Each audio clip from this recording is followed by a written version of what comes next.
प्रवेंद्र प्रताप सिंह साहब, चांद साहब, तमाम distinguished guests on the dais and all respected participants of the dais. मुझे टाइम का एहसास है। इससे पहले कि मैं कुछ कहूँ, मैं चाहता हूँ कि आप लोग सभी लोग हमारे साथ में जय मूल निवासी, जय भीम, जय भारत का नारा लगाएं।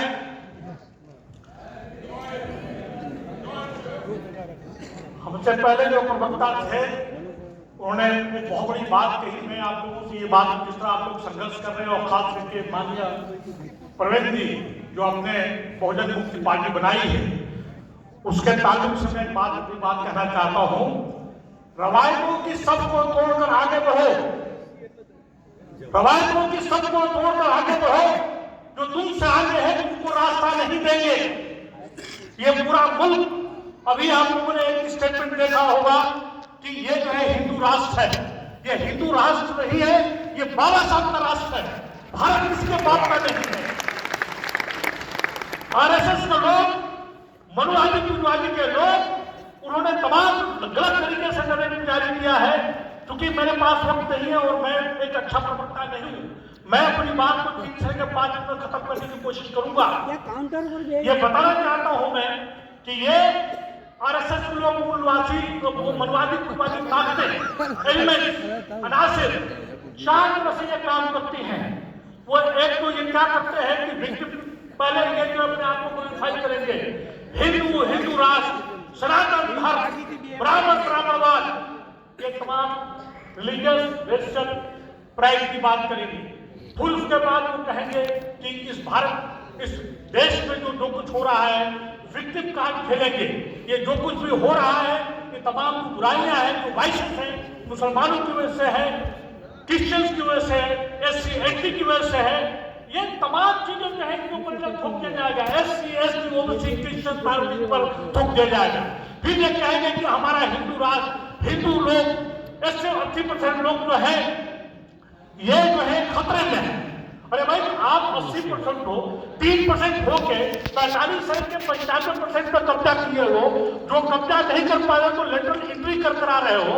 अभी हरियाणा में जो बात हुई है, उन्होंने दादागिरी के साथ में सत्ता पे कब्जा कर लिया है। ये तमाम चीजों को लेकर करने कराने की जरूरत है और जानने समझने की जरूरत है कि किस तरह से ये लोग रॉन्ग नैरेटिव ये काम करते कराते हैं। कोई भी ये सेंट्रल एक्ट नहीं बनाते जितनी भी अभी तक कानून बनाया पिछले 10 साल में, चाहे यूएनपीए का मामला हो, काउंट प्रोटेक्शन का मामला हो, एनआरसीसीए का मामला हो, उसके साथ साथ में अगर देखें कन्वर्टेड एक्ट हो। भाई सेंट्रल एक्ट हमारी 10 साल से सरकार है, एक सेंट्रल एक्ट क्यों नहीं लाते हो? स्टेट लॉ लाने के बाद में तमाम तरह लोगों को विक्टिमाइज किया जा रहा है, उनको शासन जाति किया जा रहा है। आज भी हमारे हजरत भाई जो है, जो दलित है, जो सोगल ओबीसी है, कमजोर लोग हैं, घोड़ा घोड़ी पे नहीं बैठ सकते हैं, मोछ नहीं रख सकते हैं, पगड़ी नहीं बांध सकते हैं, शादी ठीक से नहीं कर सकते हैं। ये कब तक चलेगा? भारत का तुम्हारे बाप का है, तुम्हारे हिसाब से चलेगा, बाबा साहब के संविधान से चलेगा।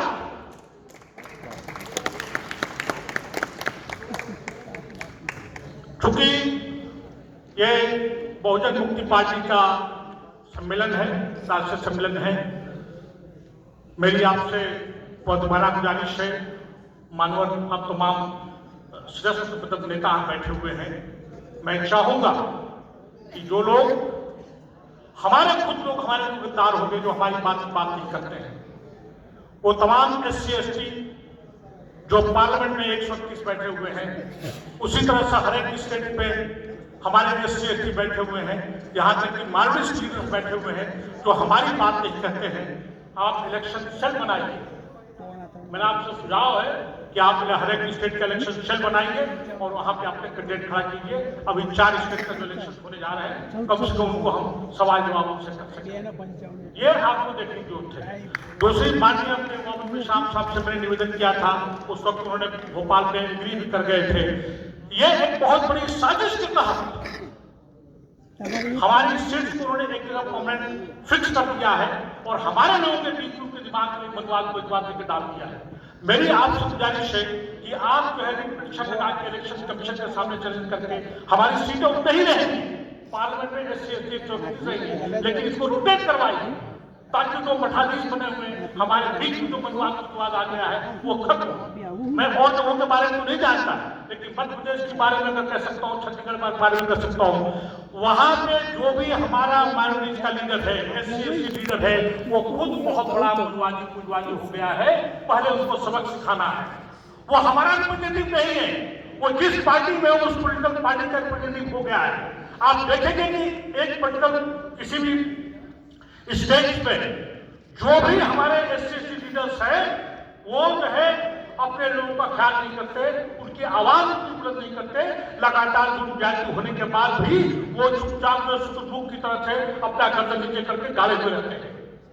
उनको भी सबक सिखाने की जरूरत है।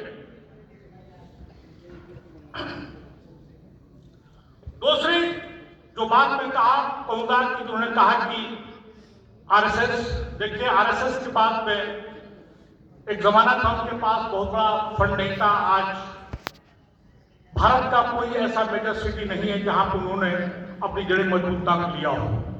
कम से कम एक रिकॉर्ड के मुताबिक 1500 से लेकर 1700 उनके ऑफिस खोल दिए गए हैं और उनके पास संपन्न, हर तरह से संपन्न है, तमाम तरह की उनके पास इंफॉर्मेशन है, उन पर हाईटेक हो चुके हैं।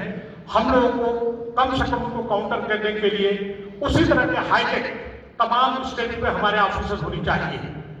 और उनकी जिस तरह से उन्होंने 200 से लेकर 250 संस्थाएं बनाई हैं, RSS जो है भारत के हर समस्या का हर जो समस्या है भारत में सिर्फ और सिर्फ RSS की वजह से। हमारी जो भी समस्या क्लियर किया गया है वो उन्हीं ने क्लियर किया है।